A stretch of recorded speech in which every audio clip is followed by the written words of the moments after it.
Presiden Amerika Serikat Donald Trump menyampaikan kembali ancamannya soal operasi militer di Nigeria terkait pembunuhan umat Kristen di negara itu. Penegasan itu disampaikan Trump setelah kantor kepresidenan Nigeria mengusulkan pertemuan untuk menyelesaikan masalah tersebut. Dalam pernyataan terbarunya seperti yang dilansir pada hari Senin 3 November 2025, Donald Trump mengisyaratkan Amerika mempertimbangkan segala bentuk operasi militer di Nigeria. Ketika ditanya reporter di dalam pesawat kepresidenan Air Force One soal apakah dirinya mempertimbangkan mengerahkan pasukan darat atau melancarkan serangan udara ke Nigeria, Trump menjawab, bisa jadi, maksud saya banyak hal. Saya membayangkan banyak hal. Apa motif Amerika di balik ancaman serangan militer terhadap Nigeria? Apakah isu agama dijadikan dalih untuk menguasai minyak Nigeria dan bagaimana bentuk campur tangan Amerika di negeri Nigeria saat ini? Untuk membaca kami terhubung dengan pengamat hubungan internasional Bung Budi Mulyana. Kita sapa terlebih dahulu. Assalamualaikum warahmatullahi wabarakatuh, Bung Budi. Waalaikumsalam warahmatullahi wabarakatuh, Mas Andi. Lagi-lagi Donald Trump ikut mencampuri urusan luar negeri, padahal dalam negerinya sendiri pun banyak diterpa isu gitu ya, Bung Budi. Lantas, bagaimana menurut Anda, bagaimana ancaman serangan militer Donald Trump ini terhadap Nigeria? Apakah mencerminkan pola campur tangan Amerika dalam urusan negeri-negeri di Afrika, Bung? Ya, pertama kita harus memahami bahwa Amerika Serikat ini kan negara adidaya ya, yang dia berusaha terus menancapkan pengaruhnya secara global di berbagai kawasan.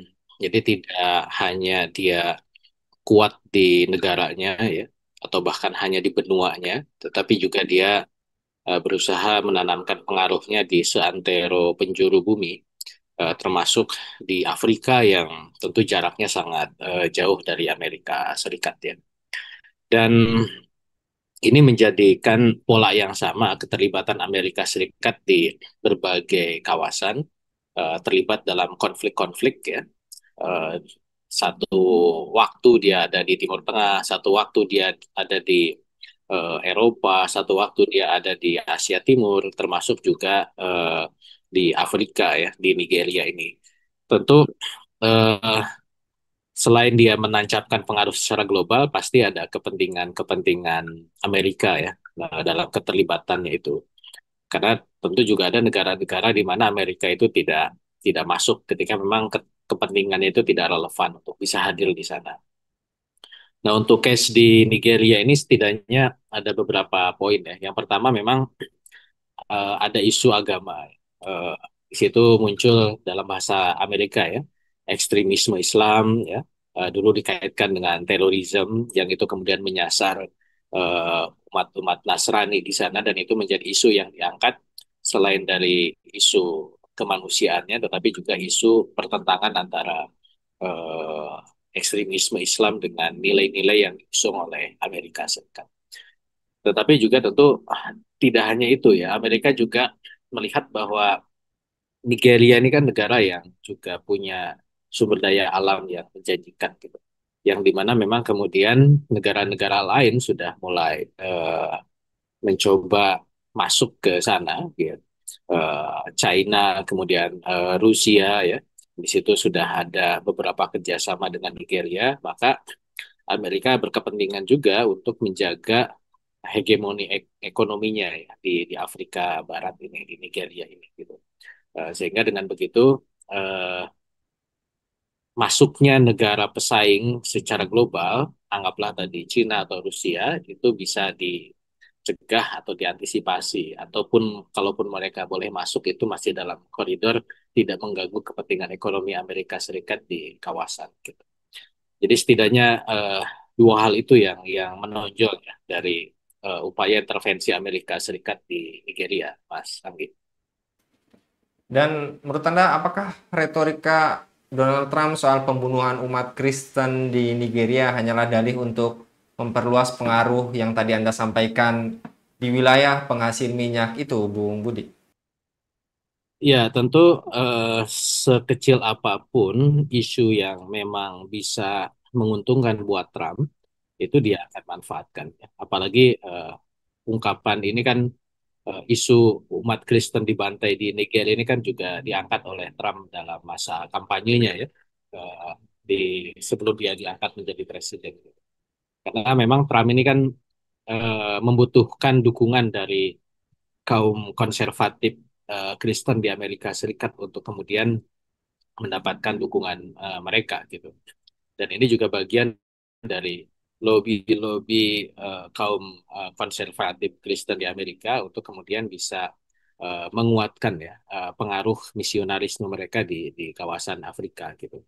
Bahwa kemudian di di balik itu ya ada kepentingan Amerika sebagai negara adidaya, itu adalah kepentingan yang lebih besar karena isu-isu yang sifatnya sektarian, ya, isu yang terkait dengan masalah kemanusiaan atau agama itu hanya isu-isu yang, nah, kalau bahasa saya itu isu yang menjadi tumpangan saja gitu dari agenda besar Amerika Serikat untuk menanamkan pengaruhnya sebagai negara adidaya secara global. Itu masa.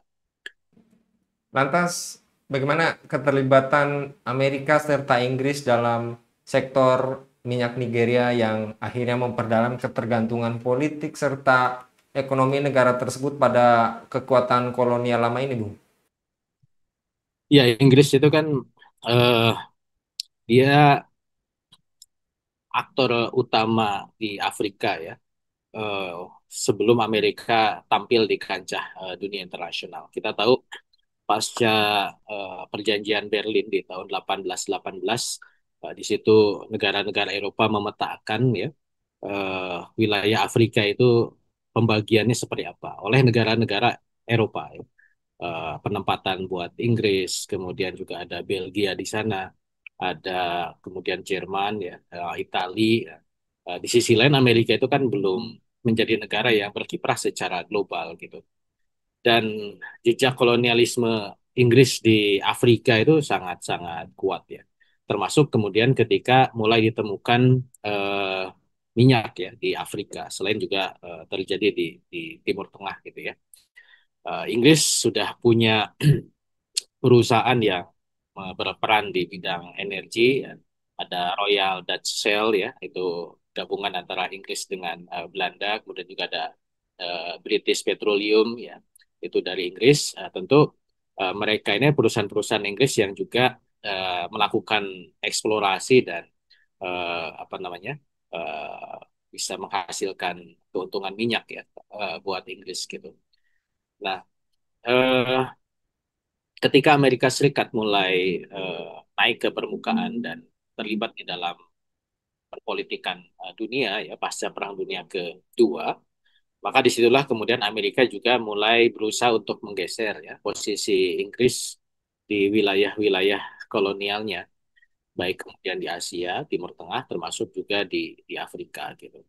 Nah, tentu makanya kemudian kenapa persaingan antara adidaya baru dengan mantan adidaya ini terjadi di beberapa titik konflik di dunia ya, termasuk juga di Afrika Barat ya, di Nigeria ini gitu.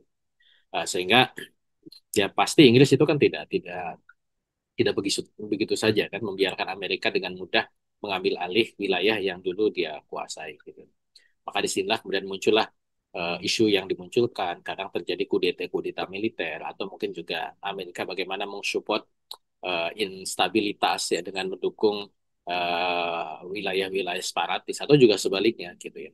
Nah ini yang kemudian senantiasa terjadi menjadi dinamika politik global ya, di mana keterpengaruhan negara adidaya Amerika Serikat atau negara-negara mayor power ya, baik Inggris atau mungkin ada Prancis dan yang lainnya, itu senantiasa terjadi di berbagai penjuru belahan bumi ini. Itu Mas.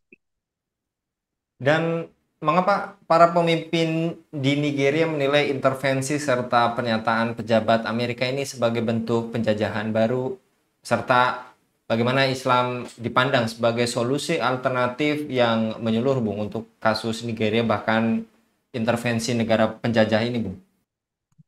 Ya tentu eh, bagaimanapun ya secara natural setiap negara itu kan ingin lepas dari intervensi asing ya. Ingin kemudian secara mandiri dia mengelola negaranya. Gitu. Eh,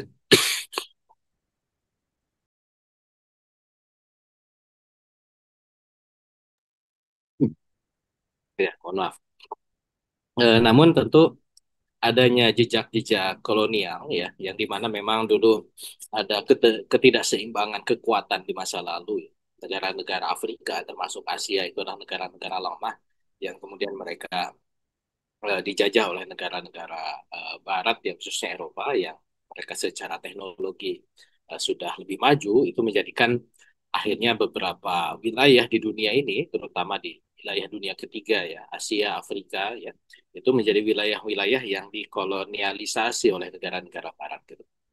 Sehingga di situ muncul penjajahan ya. Dan ketimpangan atau gap yang terjadi ini kan eh, masih berlangsung ya. Sehingga ketika muncul gelombang kemerdekaan ya atau dekolonialisme pasca Perang Dunia Kedua, ini juga sebenarnya bukan berarti masing-masing negara kolonial itu, negara yang dijajah itu dia sudah secara power meningkat ya, sehingga berhasil lepas dari penjajahnya. Eh, tidak tidak sesederhana itu. Tetapi ternyata isu dekolonialisme ini adalah isu yang dimunculkan ketika ada adidaya baru yang kemudian masuk ke arena permainan politik global, yaitu Amerika Serikat gitu. Isu itu diangkat sebagai upaya untuk menggeser negara-negara kolonial sehingga adidaya baru ini Amerika Serikat bisa masuk ya dengan isu kemerdekaan negara-negara di Asia dan juga di Afrika gitu. Sehingga balik lagi bahwa memang naturalnya setiap bangsa itu ingin merdeka ya, ingin lepas dari intervensi asing, ingin lepas dari penjajahan. Cuman masalahnya ketika independensi itu belum kuat, maka yang terjadi adalah eh, dia beralih dari mulut harimau ke mulut buaya ya, beralih dari penjajah lama ke penjajah baru gitu.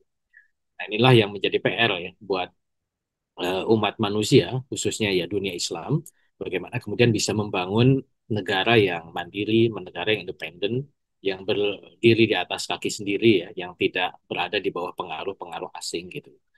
Nah, ini tentu butuh kecakapan secara ideologi ya. Kemudian juga yang kedua dia butuh kemampuan secara sumber daya manusia, sumber daya alam dan seterusnya, sehingga negara itu bisa betul-betul menjadi negara yang independen ya, negara yang merdeka, bukan negara yang berada di bawah pengaruh dari negara asing. Itu Mas. Baik, jasa Allah, Bung Budi untuk paparannya ini menjadi cakrawala bagi kita bersama. Memang tadi seharusnya dunia Islam bisa berdiri di kaki sendiri dengan tidak berpengaruh atau terpengaruh oleh intervensi negara-negara, khususnya negara-negara seperti Amerika ini yang memiliki jajahan dan juga Israel sebagai sekutu dan kawan-kawannya. Jazakallah sekali lagi Bung Budi untuk paparnya pada kabar petang kali ini. Demikian pemirsa Elava News, dukung dengan subscribe, share, dan like. Semoga menjadi kebaikan bagi kita semua di dunia dan di akhirat. Saya Inggi Suara undur diri. Assalamualaikum warahmatullahi wabarakatuh.